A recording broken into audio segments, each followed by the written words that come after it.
Nagpapasalamat po ako sa inyong lahat at kahit na kami ay malungkot na masaya pero mas masaya ako ngayon dahil ito ang inyong makulit.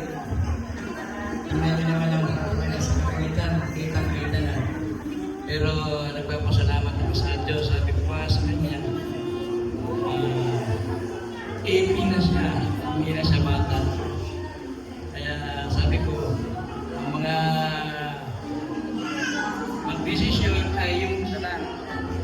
Kasi pagka maraming desisyon,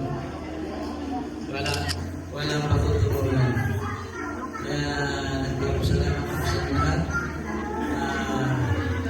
Anak, happy birthday. At saka happy birthday, Tony. Salamat po.